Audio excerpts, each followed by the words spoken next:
So what are you getting from most parents? Just what the frap? It's just what the So hell? I think it comes just back down to like basic marketing coach where technology has advanced tremendously over the years from back when you were recruiting as a GA or as a newer coach. We had what you guys had cassette tapes back then. Yeah, right. So, now in this day of age, we have the ability to upload our highlights, upload content so coaches can view it remotely and digitally on numerous amounts of platforms. So I think a lot of parents are just trying to keep up with the advances of technology and the ability to connect with coaches digitally. And then really what do coaches want to see or how to go best about getting that highlight tape to a number of coaches so that way, they can find the right match. Because I talk about this a lot, coach. Sometimes it's just about fit, need, and roster depth that can determine whether a school is looking for a certain position or a certain athlete. But that's really where we come in and provide a lot of that guidance. And it really comes down to the marketing and the highlight tape, coach. So the eye in the sky never lies, right? It never lies. It tells the truth somewhere. It does. It does. It does. Yeah. And then one of the big questions, coach, that maybe we could just jump in on is the way you as a head coach divide your staff amongst the country to recruit. So some families will ask, Kalvin, we go to the staff directory page of the football program and we see a number of coaches, right? You got every position coach listed there, the offensive coordinator, the defensive coordinator. Some programs have supporting staff that are like director of recruiting, director of scouting. But when you guys are out on the field, coach, how do you divide up what coaches recruit which area? Is it based off of like, does the running back coach only recruit running backs in the country, or do you give him a designated territory that he's in charge of to recruit from, regardless of what the player's position is? He's just in charge of that area to bring in talent. It's a great question. We assign areas. I think it's important for your coaches to be familiar with the area, with the coaches, with the communities in which you're recruiting. And the more if my running back coach is recruiting the same area, then he's developing a relationship with the coaching staff, which is trust and communication, which leads to trust and vice versa. But I feel like the guys that get familiar with the territory, with an area that I mean from that per se, I think it helps you in the recruiting process because I think you can walk into a school, you're comfortable within the school is comfortable with you. And Hmm. when they're comfortable with you, then there's a good exchange of information and a trust value between coaches, administrators. I tell my coaches sometimes I said if you're not sure about the quality of the kid, you know who you go to, and they just look at me and go, "Head coach, yeah, but no. Principal, yeah, but no. English teacher, yeah, but no. Go to the custodian. Go to the custodian. Yep. But he's got no dog in the fight. What type of kid is Calvin Klein? Oh man, I love Calvin. He's great. Or oh, I dread the day when I see him walking down the hall. I know something. So they tell the truth. Yeah. They tell the Yeah. truth. No, absolutely. And then, so like you're in Virginia, right, coach? So Yes. as you had mentioned, coaches are going to recruit by territory, by state, by area, by different regions throughout the country. So it's not designated based off of that coach's position. He's just recruiting that area. Now, sometimes I speak with families that live in a rural area. So in Virginia, of course, there's a lot of rural areas or areas that aren't well known within the football community. So, for example, I'm in South Florida, Fort Lauderdale to be specific, and we have some really well-known programs throughout the country like American Heritage, Chaminade Madonna, St. Thomas Aquinas. These programs are pretty much known by all the big Power Four schools, and they come Yeah. recruit there frequently. So Right. towards the end of January of this year, it was a contact period, so a lot of coaches were getting on campus, and those bigger programs, of course, have coaches on campus all the time. Some families who don't go to those type of programs that are really well known, that are more in rural areas, smaller high schools that maybe no coaches actually went to visit their high school. What is, what do you say to those type of families, coach, that, that live in those type of areas that their high school isn't well known within the recruiting cycle? Is there a way for them to get an edge within this game, or would you maybe lean towards recommending trying to find a program that might have more of that presence in the recruiting environment? Okay. First, I know the best schools that recruit and how they do things, but in our footprint, in recruiting, okay, we're not going to recruit nationally. Okay, we don't have the recruiting budget of a Power Four school, but within our footprint, which for us would be the state of Virginia, Southern Maryland, and the Charlotte, Raleigh, Winston-Salem of North Carolina, our coaches are going to go to every school within their area. Now, Hmm. that can get difficult. That can get really difficult. But at least in the spring, when you have more time to recruit, we try Hmm. to get out where the areas are split up where it's not impossible to do those things. Hmm. So, the other staffs are probably going to just rely on what they've seen on film, who they're aware of because or a recruiting service, those type things. Sometimes a young man needs to walk into his head coach's office and say, "Where do you think I fit?" Mm. You know, and that the coach says, I think you're a power forward. You're an FCS. You're this. You're this, and let me reach out to coaches that I know. And that's part of the job, I think, for a high school coach. But high school coaches sometimes don't like to be the bearer of bad news, right? I want to go to Alabama. My coach says, go to, you better go take a good look at this school, and so, but I think they got to get a head coach to sometimes if they're not getting responses, well, who you're sending your information to, again, and I think sometimes a head coach can kind of give you a direction of where they think you should be. My head coach did the same thing, and then I referenced Alabama, but I was a big Alabama fan growing up. I'm in Clifton Forge, Virginia, population 5,000. Yeah. There's a lot of people from my hometown. Not many people live in my hometown. So, you know, where should I go? Where should I concentrate my endeavors? And my head coach was honest. He said, call. I think you're at this level, and then he reaches out to coaches at those schools that he knows, and sometimes I get the response that I wanted, and sometimes I get the response that I didn't want. But I think that can help you. I don't think that a rural area is such a detriment, but it's becoming one because everything now is either a recruiting service, especially with the Power Four schools. Recruiting services that they're using. They're getting the names, or they go into a school where they're well aware of who that guy is. Yeah. But I don't think they do a great job, and it's okay. I mean, they could sit here and say I do a lousy job, but we don't go to every school like we used to go to. And Calvin, you and I've had this conversation already. Is another college school. Yeah. And it's bigger than you. We talk about, but it's bigger than you think. Let me tell you this. I mean, there was 15 Division III football players that signed Division I football scholarships.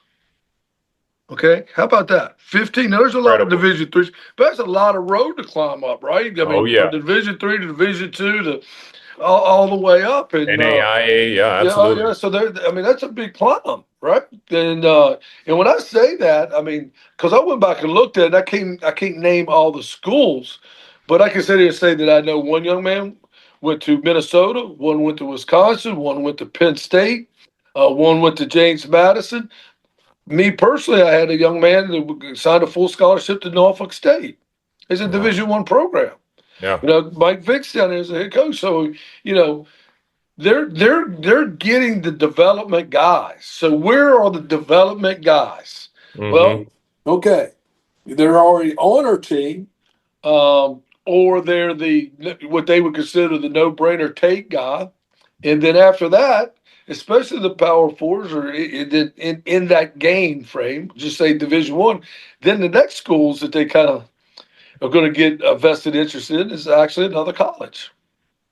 And like I said, we're sitting here at a Division three school, and guys are signing full scholarships to Division One schools. How about that? 15, not one, Incredible. not two, 15. So Absolutely. that number's gonna go up because Absolutely. guys, there's guys that are matriculating down, no fault of their own. And then I was telling a couple of my fellow coaches, then we develop them, they do get stronger.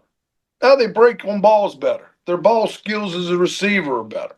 Whatever it may be, right? Quarterback reads coverage as well. Gets rid of the ball better. Those type things. In fact, a Division three quarterback signed with Penn State. So, you see those things, but I look at some of the guys on our team, and I'm well aware that here in a couple of years, if they keep going, they have that opportunity. And people look at me and say, "Does that upset you? Does that concern you?" No, I think it's a check mark for your program. I mean, Hmm. developing people. You were Virginia Tech. I mean, you know that. Okay, we had some really good players. We had a 4-star, 5-star guy, but the meat and potatoes of our team were guys that became juniors and seniors and developed, and they were the ones that were the foundation, and then the Michael Vick or the D'Angelo Hall, and I start mentioning names, I fit leave somebody out, and then I get a phone call. But where I'm going with this. So the Kevin Joneses or whatever it may Yeah. be. Yeah. Um, so that's the hard part. When I think about recruiting right now for young people, and I don't think it gets enough attention. They say, well, what advice would you have? I say, be honest with yourself. The greatest talent you can have is be honest with yourself. A, are you doing all the things that you need to be doing to get recruited? Hmm. Starts with your film. No, excuse me. Starts with your classroom and your film, and then your work habits, right? Yeah. And then are you marketing yourself? That's the hardest thing. I mean, you have to market yourself a little bit. If you're on that fence post, you're on that tweener, or he's got to get a little bigger, especially an offensive lineman. Okay, I'm going to take a 265-pound offensive lineman, and know that in a couple of years, he'll be 290 or whatever it may be, whatever that number is you're trying to get him to. Or do I just go down the street to the next college and he's already 290? He's already stronger.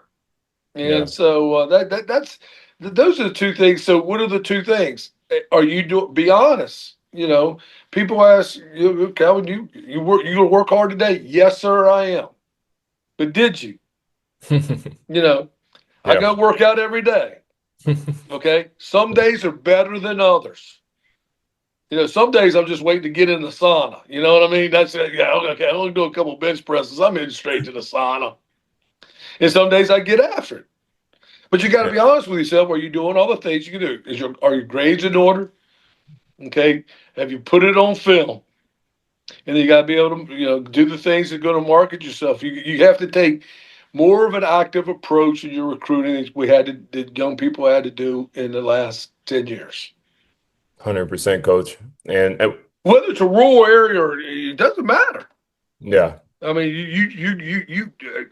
sometimes in rural areas you have to reach out. Sometimes you have to go to more camps than others or those type things. But I think it's that way for everybody now. And so to me, it's be honest with yourself, and you got to have some patience. I mean, it's not. I think the Division One schools do a really good job of getting their hands and their recruiting tentacles wrapped around the top tier guys. that they all chase after. And then I think they do okay after that. Then it's hit or miss after that on how they're going to approach things. Yeah. Um, I've heard basketball coaches. We're talking football. But I've heard collegiate basketball coaches. We're probably not going to take a high school kid. Holy cow! At least Yeah. you're on. At least they're honest. They're telling you probably not going to take a high school kid. Yeah, yeah. No, and So you hit on it too, Coach. I mean, there's a million high school football players in the country every year, and less than 500 of them are ranked a 4 or 5 star. So obviously, those players, everybody is pretty much aware of who they are, where they are, and are trying to recruit those type of profiles. But less than 500 out of a million high school football players every year. There's got to be a way to try to climb that pile, not compete with those 4 or 5 stars because that's the top 1%, right? I think when we're looking at the mass here, most of the players who are trying to get more attention or more exposure are falling into that other pile of non 4 or 5 stars. But would you agree, Coach? Like after that 4 or 5 star, the talent is gonna somewhat be the same, right? There's not gonna be a large standard deviation of talent after those 4 or 5 stars. yeah, I What, would agree with so, that. so when you're having your recruiting board, Coach, and I try to paint this picture for families, is like you have every position on the board, and then there's about like 10 or 15 names under that for that position that you guys are going after. The top one might have committed to a different school, or the next one on that list might have some eligibility issues, or the third one on that list, there might be some other issue where they didn't work out. So as you continue to go through that list, my thought process is for families that are competing on that list, not the 4 or 5 stars, if the talent's going to be somewhat the same, you know, coach, what is really the differentiating factor at that point? Is it you look at your own roster and your depth charts and say, all right, we're really light here on the offensive line room. We're okay with the wide receivers right now. So let's focus on the offensive line. See, I think But but you have 5 linemen on that board for that class year that pretty much have the same talent. So what's the difference? Like, how does a coach say, all right, we've got 5 players left to choose from for this recruiting class. They all pretty much have the similar talent. At that point, how does a coach make a decision? well, I think there's several factors. It's what your culture, what you're looking for in a young man. If one guy, talent wise, is equally supporting and all that, they're in. As I like to say, you put them in the bag, you just pull one out, right? And Hmm. whoever. Okay, you kind of got to get back and say who's going to be who's got the biggest upside. Mm. So that's where when people say, why does height mean so much? Well, I'm 5'11" and a half. Okay. Anything above 240 is not pretty. And I'm playing in the offensive line, right? I mean, okay, get bigger. Okay, I can get bigger, but you're not gonna like my movement at all. I can promise you that, right? So that's where when people always say, "Why does it always matter about height?" Well, height in the offensive line is about length and its ability to carry more weight. And Hmm. so there's what's their development look like? What's their top shelf look like? And then that's the thing you look at. It, is then and for me in a lot of places, that's the key thing is what are they go? Who's going to be different in 2 years? Is there something that shows out on film or in their body structure that says, this guy, he's a 210. They got four defensive ends, and this guy's 210, but he's a little thin and he hasn't lifted much. He said, this guy's going to be 235 pounds. Yeah. You And know, that's an eyeball test, right, coach? that's an So eyeball test, and it's kind of like the 5 and 4 star. I don't think they're always right. no, I And mean, and we're, how and many we're not coach? and we're not either. We're I not mean, I've we're seen not we're that not right throughout. either. You and I both, we've seen that throughout our careers where 4 or 5 stars never do, never really see much success in college That's and correct. may not even see the field. So, of course, we're taking it with, an understanding that things don't work out based off of someone's subjective opinion of a player. But for those that um, are going through that eyeball test, coach, what we're seeing right now for a lot of 2027, so juniors, families are being invited out to the spring games or the spring practices or some type of camp in the month of March. Right. And what I'm telling families is, since it's not an official visit, coaches aren't reimbursing for them to come, but the purpose and what you're trying to accomplish is to complete that eyeball check. Necessarily, like you've been communicating with this coach over a recruiting platform or some social media platform, having conversations, they've seen your film, and then they offered you to come to the camp or to a spring practice or the spring game. It's not an official visit, but they want you to come to That's correct. campus. Is that the eyeball test, coach? That is, and also, maybe the head coaches. I'd like to see him. I'd like to talk to him. I'd like to just have a chance to visit with him. Mm-hmm. And it's you get a good feel for a young man, a person, when you do those things. But it is an eyeball test. It is some you may not have, maybe the recruiting coaches seen Calvin Klein and had a chance to Mm-hmm. sit down and visit with him. But as the head coach, maybe you haven't. Yeah, hey, I like to see. I do it here all the time. Guys come here on official visits without an offer spot, Mm-hmm. and then they may leave here without one, or they may leave here with one. I like that kid. I liked everything about him. I like this. I like his whole demeanor, the way he carried himself. I bring him in sometimes to have a little conversation, and sometimes the responses and how they look at things is important to me. And so that's a big part of it. Yeah, it is a big part of it. And Yeah. I think sometimes we have to be careful as a high school student athlete. Just because you're invited to, because you start, hey, Tech's having me up. Hey, Auburn's having me over. And you start bypassing other schools because Auburn's invited me to the spring game, or Alabama's invited me to the spring game, or Georgia Tech's invited me to. And you say, well, they're recruiting me. And that's the hardest thing because, I got invited to a lot of high school, college football games, and they didn't know who I was. Okay, yeah, he's a good little player. He can come on to the game because sometimes the more the merrier kind of thing, right? Yeah. We got a bunch of recruits here. Okay, all right, but how many are you really recruiting? And that's hard for a young person to differentiate. I mean, that's Or families as well, right? Parents who have never gone through the recruiting process themselves. They don't really watch sports, but they just happen to have a really athletic child that is in this process at the moment. So they may not know any better. And as you and I know, coach, getting to a lot of these camps and the travel, the time, the effort, it adds up. So a lot of families are in this situation right now where they're not really getting official visit offers, especially from the D1 programs, because that doesn't start until April 1st of an athlete's junior season in high school. But they're getting a lot of these invites to come to the spring game, the spring practice, or the camps. But they're worried that it's not worth the return on investment, meaning they're trying to budget. They just can't get everywhere. So absolutely. what is the key way for them to do the sniff test? Because like you said, are they just inviting me just to fill the sideline with a lot of recruits? Or are they actually interested in me and they want to just do an eyeball test before they bring me back for an official visit? I can't tell you the number of coaches that call me and say, "Hey, coach, I know you've asked. I keep referring to you, Calvin, to come up for camp. What's y'all's interest level? Is this the guy that's going to pay for the T-shirts for the camp? That that $50, that $60, whatever it is.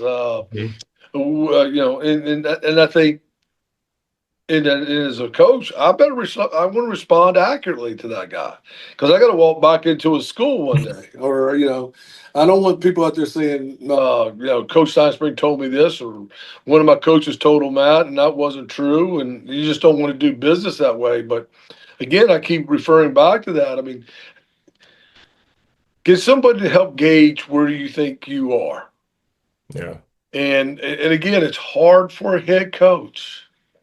It is. In this day and age, it's hard for a head coach to Yeah. sit there and tell a young man because you feel like you're killing their dreams. And the parents, if you're going to ask the head coach at your high school, he can't give you information that you don't want to hear and go right out the door and say, that head coach. No wonder they lost that last ball game. I figured that out. They told Kalvin he should go to junior college or he could go maybe prep school.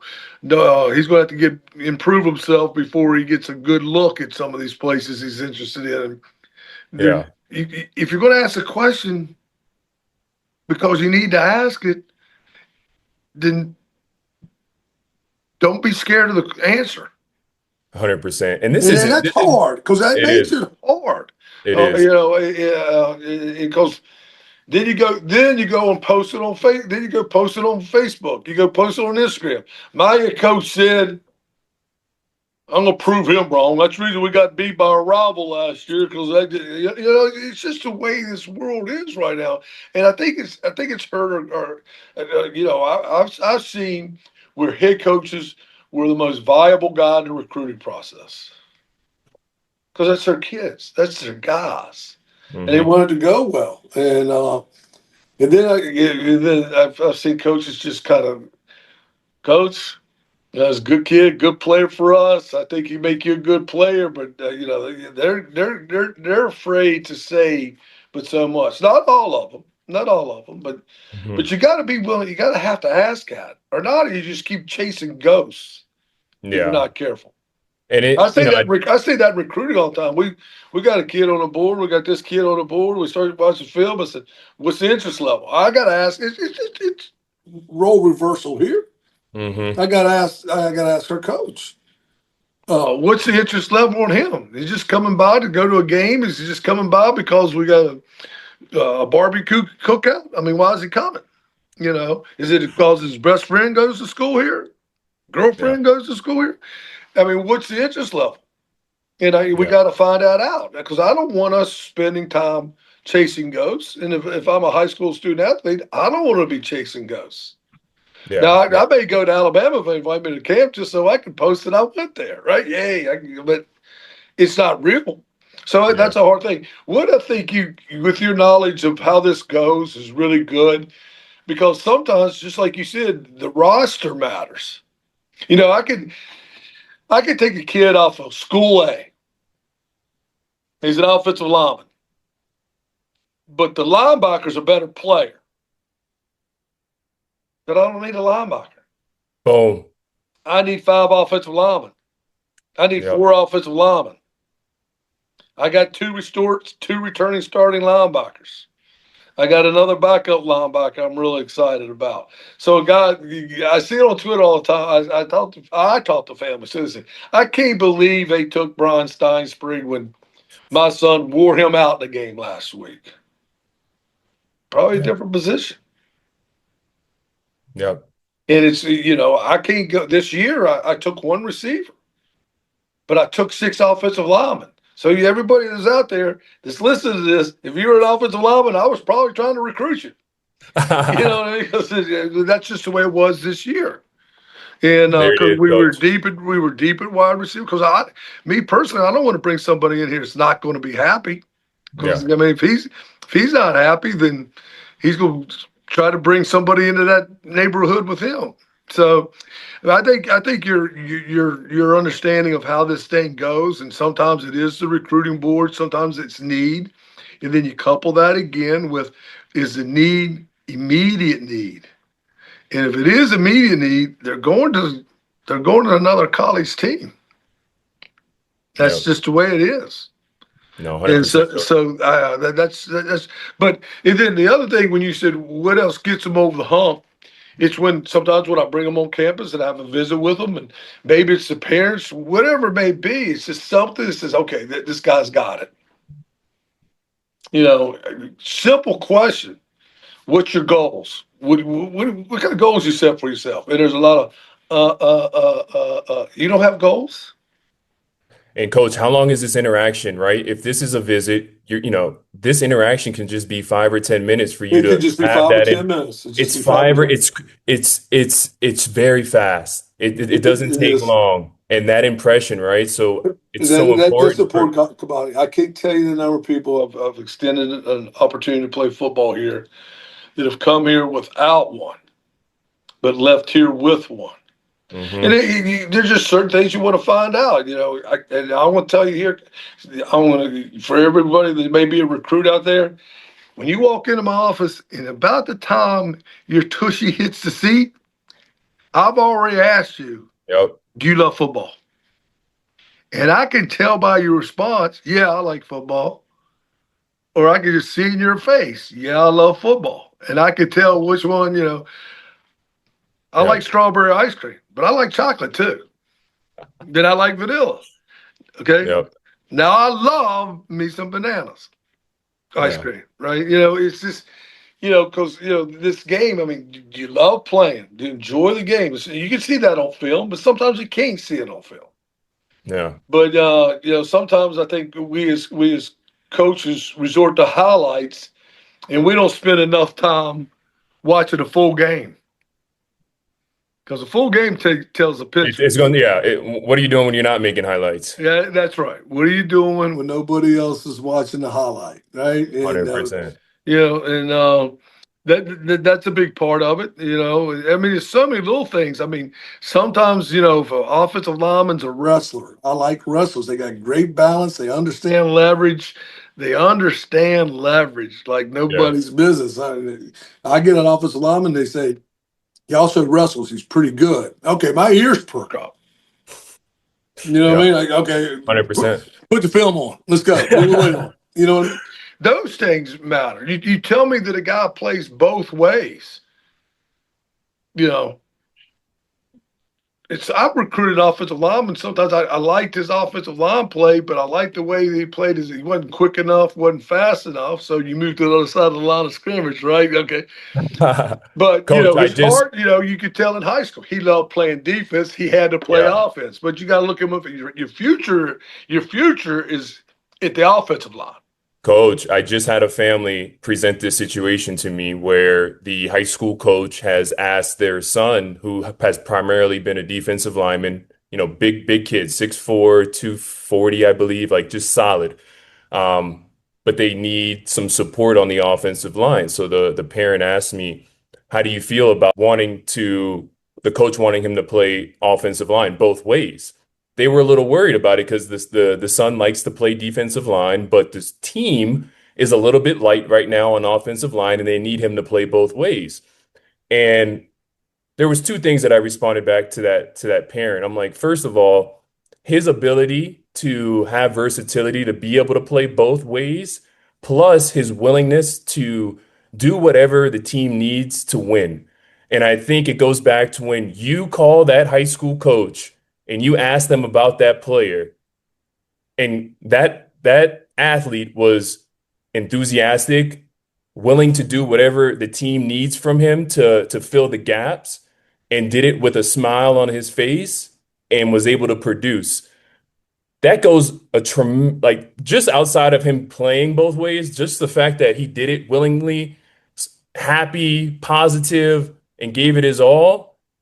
That coach will remember that and be able to communicate that to you as a college coach when you ask him, "Hey, tell me about this There's guy." no doubt. I love okay, and that does you hit the nail on the head with how you said it. Guy plays both ways, and I can watch film.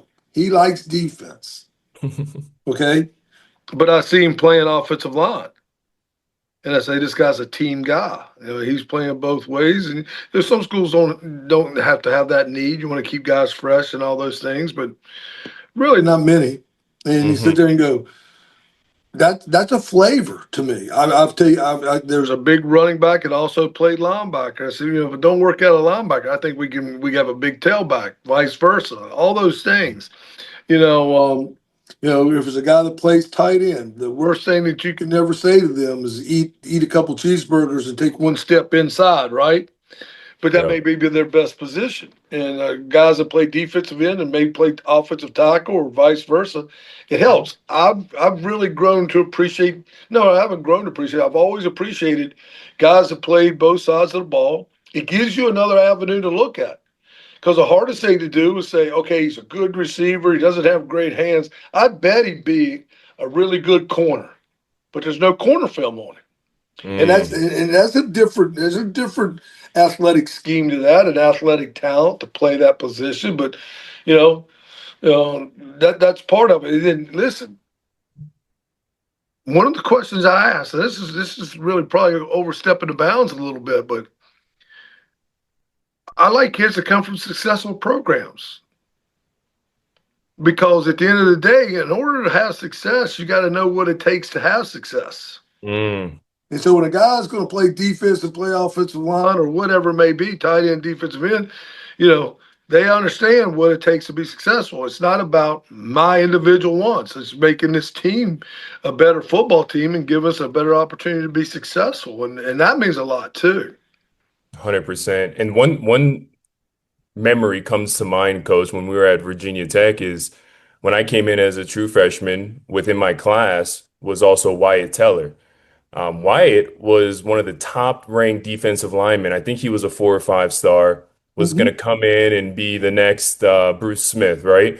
So you're somewhere Well, like you know, I'm yeah. putting you up there, Wyatt. I'm really praising you right now. But Well, well, you should be, and it's ironic that we're going down this path. I don't want to let you finish before I get too deep into it, but yeah, Wyatt came over the other day and worked out over here, um, and what you're saying is exactly right. I know where you're going, so I'm going to let you go with it. But Wyatt was just over here last week working out, so 100%. And but so he's the classic example of a situation where he was coming in as a top recruit as a defensive lineman. We had high expectations.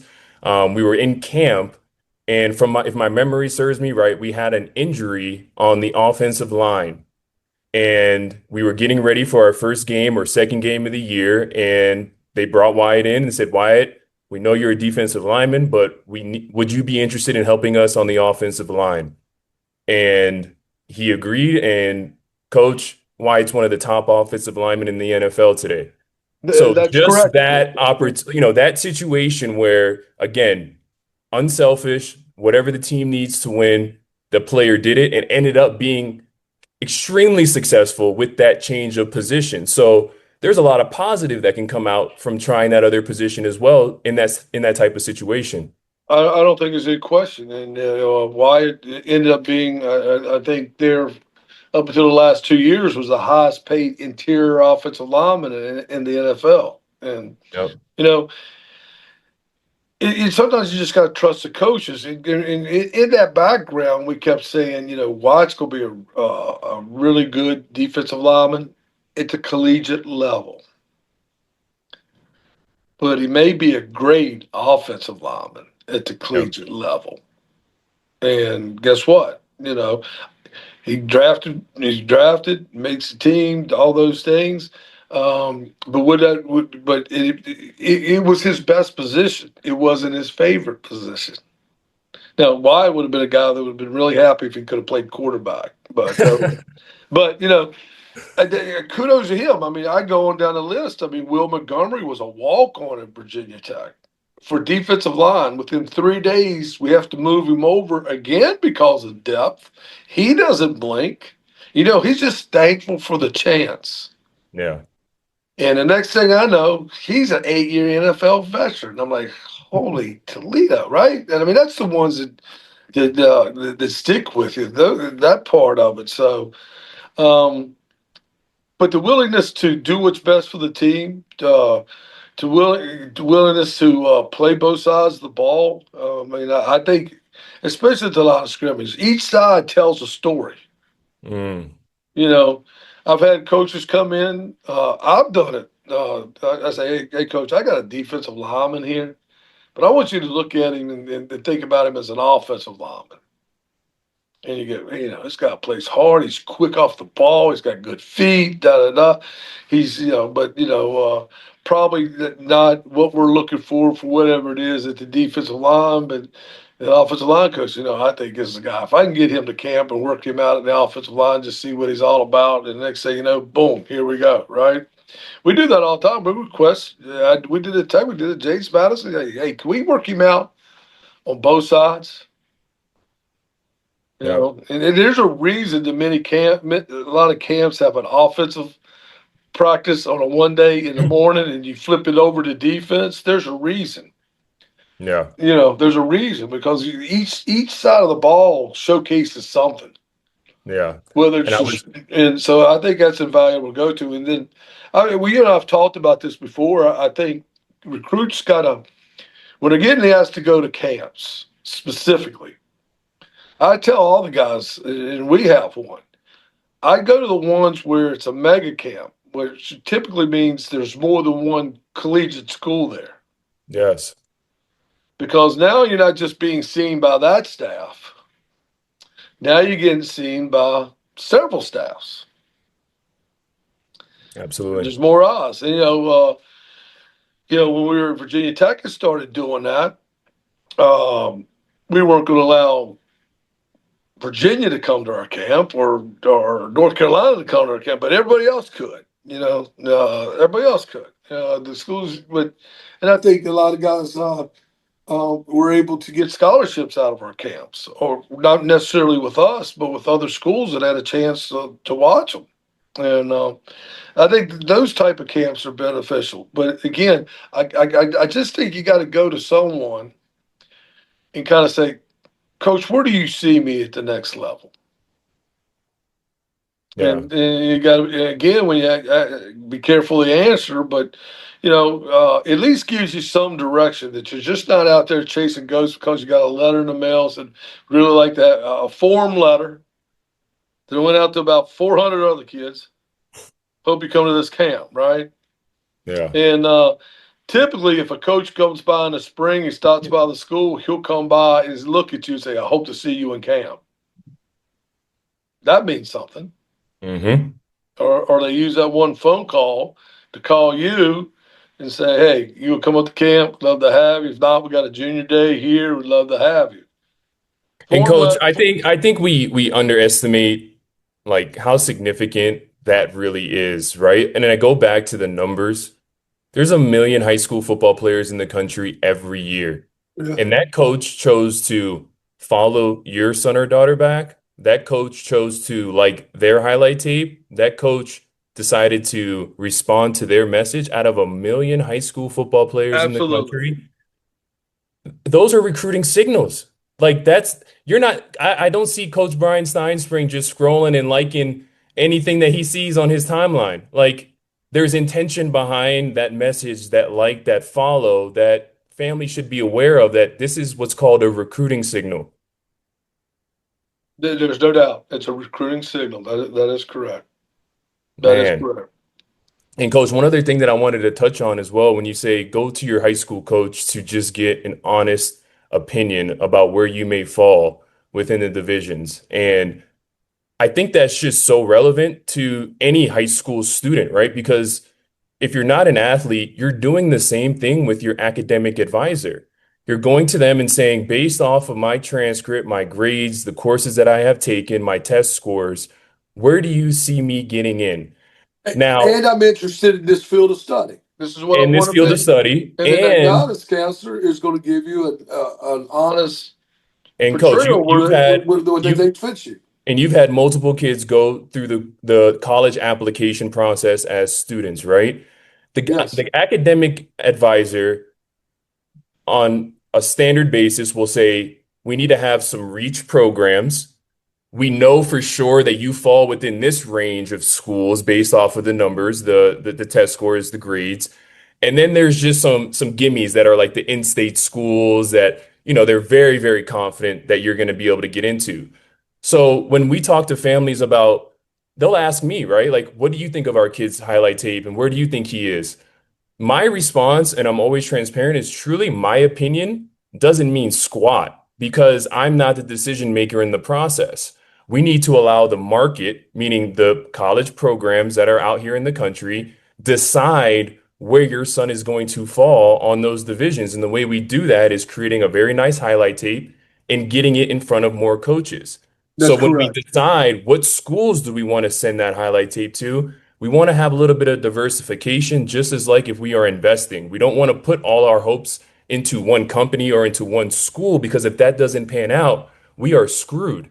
So let's have some diversification. You want to mix in some D1, FBS, FCS as your reach programs if you're not that 4 or 5 star or that top recruit. You want to sprinkle in some D2, some D3, some NAIA, and maybe even just throw a quick JUCO in there because we're trying to get a gauge on what the market is responding to the highlight tape. So we're going to know after sending that highlight tape to a high number of coaches throughout all those divisions who's giving you recruiting signals. And that's going to really give the family clarity on like, well, we're getting a lot of responses from D2. We're getting a lot of responses from D3. Now they're getting an understanding of like, what is the highlight tape attracting? That's exactly right. Again, you've hit the nail on the head again. What are the recruiting signals you're getting? If there's not a response down the road, I mean, I don't mean immediate like today. Like if we're on a Wednesday during the season, you send me a highlight tape, I don't have zero time. Right, zero. Now there's recruiter departments that helps a lot. Yeah. That's all they do, right? So that helps. So if I'm in those reach programs that you talk about, if I'm not hearing much, but thanks for the tape. Hey, you look good. Like watching your tape and all those things. Really enjoyed what you do. Going to pass this on to Coach Price at the defensive line. Then okay, you're in. That doesn't mean you Yep. get an offer, but okay, but you're in You're the in the you're game. in the You're in the game. game, man. You're in the game. At least you're running Something's through the happening. Something is going on that something's you're going not on. seeing, but something in that coaching staff room is going on. Yeah. There's an entrance, but I don't hear anything. I don't get anything back. And coach, do you It, always respond on the first message, or like you said, you're busy, right? A lot of coaches are in Not, you spring don't football you right can't get now. to it. You're out on the road recruiting, whatever it may be. I do try to put down a phone for a little bit when I do go on vacation. Hmm. I promise you, I'm not going to sit here while I'm down in Cancun, um, scrolling through my film, checking out some reels of some players. And I can wait till I get back. So, You coach, know, this is the second pillar that we really talk about. How important is the follow-up on the player and the family side to just make sure that you just they didn't get lost in the shuffle to stay top of mind with Coach Bryan Stinespring, the I, follow-up. I do think a follow up, and Coach, I know I sent you an email, some I film a couple weeks ago. I was just wondering if there's any feedback that you might give me. Because you know, in this day and age of the communication on you send me film over Twitter, you send me film via email. I wish I had that time. And God, how long would it take me to respond to your text? Oh, If I don't text you right back, it's not because I don't like you. oh, You know me well enough. I've forgotten. I'm on to the next play. You know what I mean? I'm on to the staff meeting, and once I get past all that, whatever's happened before, I oh geez, Calvin hit me. Oh geez, I got to return this phone call. Oh, I got to pay the water bill. I mean, you just we can get lost. We can yeah. get lost. And it doesn't have How to many be times you tell anything somebody I forgot to call you back?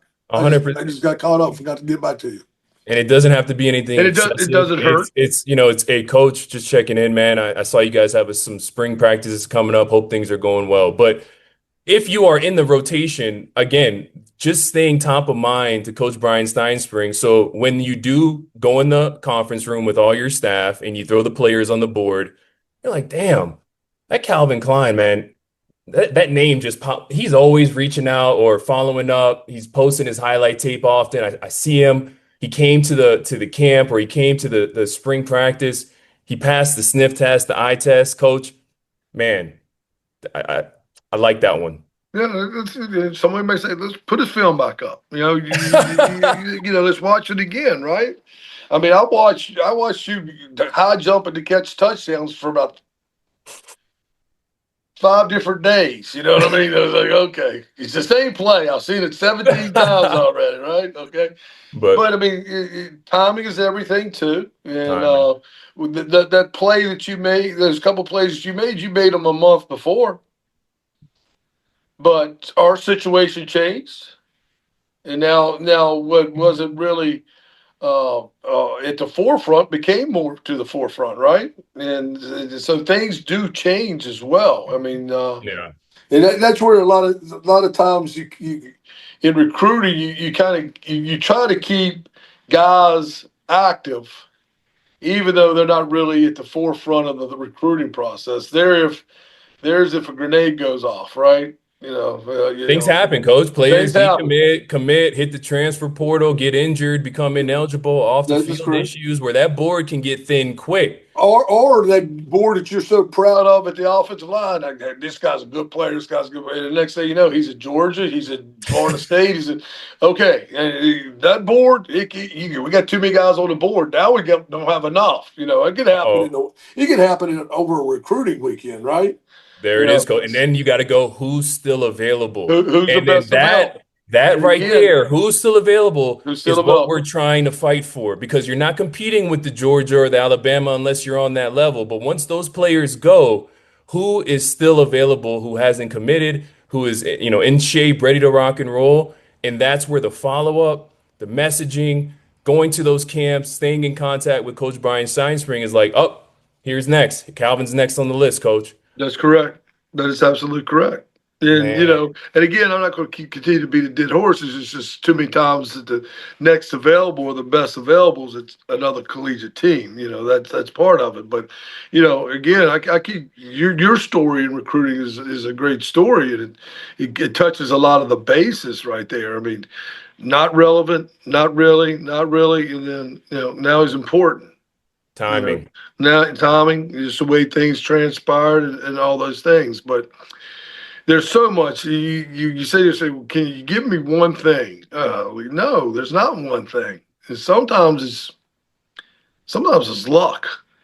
Being in the place at the right time. Uh, hey, Messaging you at we're the saying, right time. I'm sitting here. I said, who's the next best guy? And then Mike Giannicolo. Hey, it's the same thing. My defense coordinator. He says, Coach, listen, I hadn't brought him up because we were far along in the recruiting process, but now we're getting a little. Now we got maybe have a room for a guy. This guy is beating me up. And anybody say the hit coach is called. And I say, well, who is it? Da da da da da.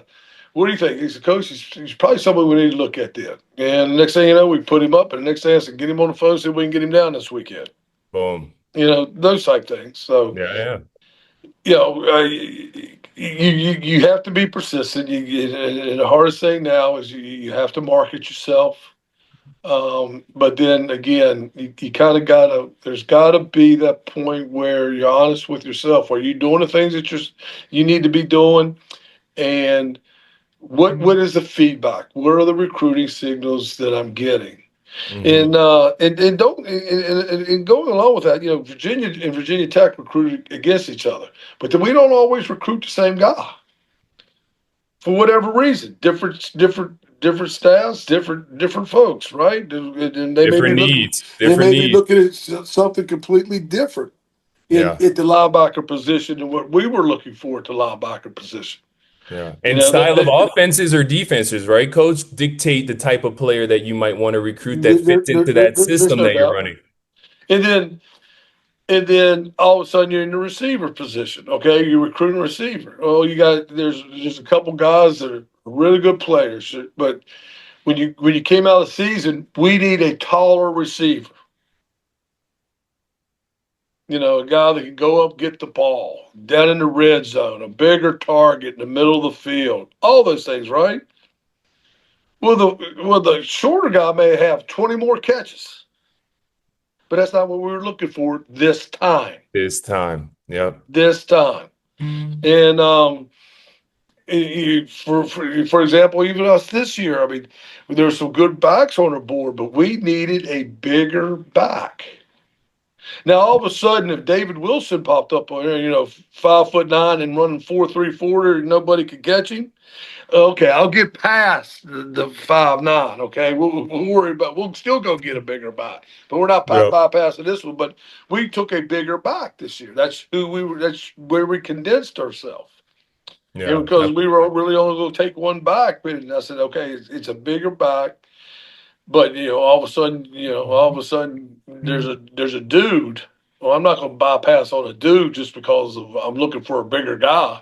No, 100%. So 100%. That's so funny, coach, and really great perspective. And I want to ask you one last question, coach, on something that I feel is is growing and showing some value within the recruiting process and can somewhat be a really good edge or strategy to try to get ahead or provide more value to colleges as a high school recruit. And that would be early enrollment. And I'm curious to get your thoughts on if I'm a high school recruit, would it be an advantage to plan my graduation in December, sign in December to a program, and become an early enrollment to reap the benefits of being in that collegiate weight room for 6 more months than the other high school players, to be in that diet plan, to be working out with the team 7-on-7, getting bigger, faster, stronger in advance than other high school recruits. Does that, in your eyes, bring more value to you as a college coach, knowing that you can develop that high school recruit for an additional 6 to 7 months and they could be a little bit more impactful or have higher upside? Well, that's a great question and a great keen insight. Again, it can be different for a different school. If we're trying to recruit somebody that we feel like's got to play in a hurry, in a position, well, we got three guys we're looking at. All right, they graduate in May 28th. This guy could be here in January, go through spring practice, go through 6 months of additional strength. That gives him the nod, right? Mm, That just flat out gives you the nod. Because we're looking for somebody to be able to come in and probably play right away. And that's, again, you can go elsewhere, but if it's a high school who could come in January, that's advantageous hmm for that school. Now you know this as well as I do, but you know you can't have it so many people on scholarship. If you got these guys that are still on scholarship in the spring, they may still be seniors, but they're still on scholarship. That Yeah. counts. Yeah. So I got to wait for a guy to graduate, or if I take this guy, then we're over our scholarship limit. hmm So that could play into it because we've actually over recruited here and there, so that you get too many guys committed, you sign them, and you think you're probably going to have room for them, and then you don't. Then you got to push Yeah. them back to the fall so that they don't come into the fall in January. Yeah. That was Yeah. always a great conversation to have with a student athlete. Hey, listen, can you come in January, right? But I do think it's advantageous, but it's not advantageous to everybody. But hmm it certainly is an advantage to be able to say I can be there in January. Yeah. Yeah. And I think too, in order for that to really, bring value back to the college, that player must have some type of true freshman potential, right? Like actually Yeah. coming in and providing. But that is what I'm dealing with The one on the position, ground, coach. the one position specifically is, you know, you never have enough quarterbacks. We got a quarterback. We got two guys here that are is basically the same, but they may have to back up. They may have to come in and be either one, two, or three. And you know this game well enough. Three can become one after Quick. couple hits to the quarterback. All of a sudden your three's one, or Yeah. your three is the backup, Yeah. and he's one play away. Yeah. For maybe having to finish a game, not play the rest of the season back. We got to get somebody. He just got our quarterback just got concussed. He'll be back, but he ain't gonna be back today. 100% So coach. a quarterback is that guy that can come in the spring and learn your system, be that much further along. Yeah, that is a great commodity to have. Yeah.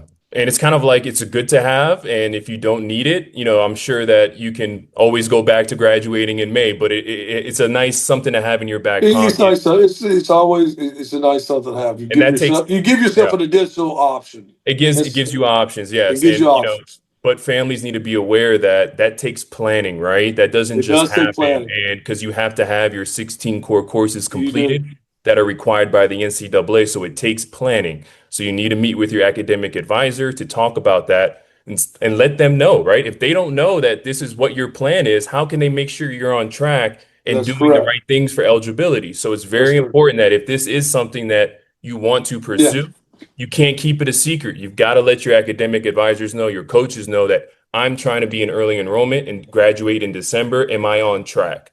Yeah, yeah. I don't think Because that's not going to go well September 1 of your senior year, right? Especially if you're in a semester school, right? You're taking, yes, no, it'll be a little. We got to find a night class here somewhere, at the local community college or something. But yeah, that could be problematic. Yeah, you have to plan. It's like everything else. You got to plan. You got to have a plan for that part of it because um, the school has to be able to get you in the classes that are necessary for you to be able to graduate early. no, 100%. And then the one thing that I didn't mention that would really be an edge of that early enrollment situation is not only are you getting bigger in the weight room, faster, you're on the diet plan, you're getting experience against college players, so your game is obviously going to get better. But I didn't mention the playbook, coach. And that's an extra 6 to 7 months of that player learning the playbook, especially if it's a quarterback, right? That's what Because we're, as usual, Calvin, we're on you the and same I page. know, you and I Yeah, both know, coach, a blown assignment in college is called an interception. and there's no doubt. And So, And if you don't know the playbook on how you're going to be protected, where you're not protected, I think it's where young quarterbacks get in trouble because this game at the collegiate level, you can get blitzed from everywhere. They come out of the stands sometimes. Where'd that guy come from? I think he blitzed from the third row, right? But I mean, you see that at the NFL level. The teams, guys that can't handle the blitz, guess what's going to happen? You're going to get blitzed the rest of the game.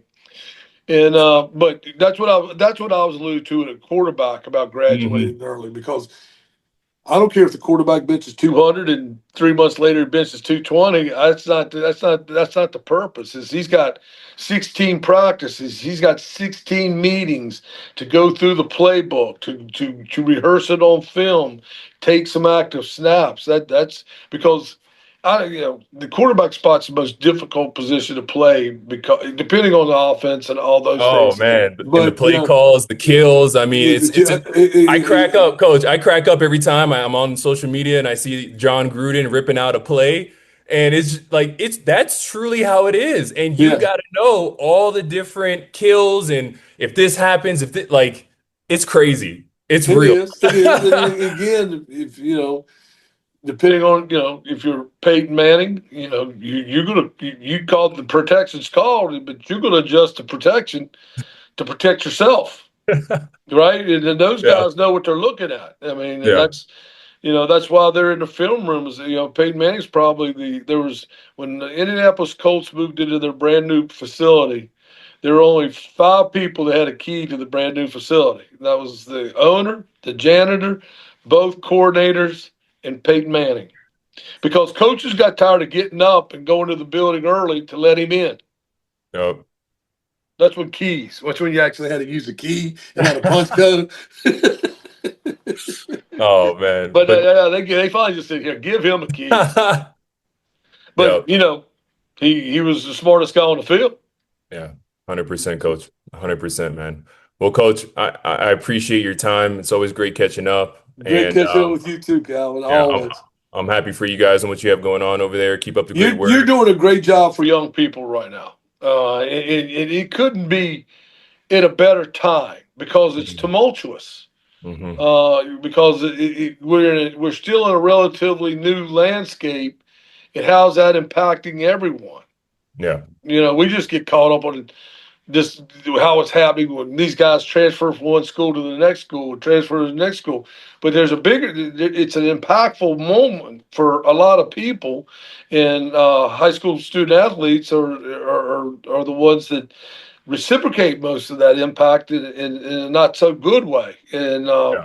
so do all you can do, and it doesn't mean that whatever transpires is that you failed.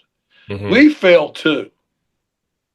And or we don't do we're not always precise, but there's always options. And the reason I let off with the Division 3 moving up is when I said something about patience, you may not get to where you want to go, but it doesn't mean you can't get there. Absolutely. There's multiple roads to get to Fort Lauderdale, Florida, where you are. Okay, there's a main road, but if it's closed down, you can still get to Fort Lauderdale. Oh yeah. Okay, right? And so we're not always going to travel the same road, right? We're 100%. not always going to travel the same road. 100%. And Doesn't keep the mean you're main, not going to. It doesn't mean you're not going to get there. just keep going. Just Just keep going. keep grinding. Love it, Coach. Again, thank you so much. I appreciate your Absolutely, time, Coach. Calvin. And we'll Enjoy the talk rest of soon. your day. All right. Bye-bye. Bye.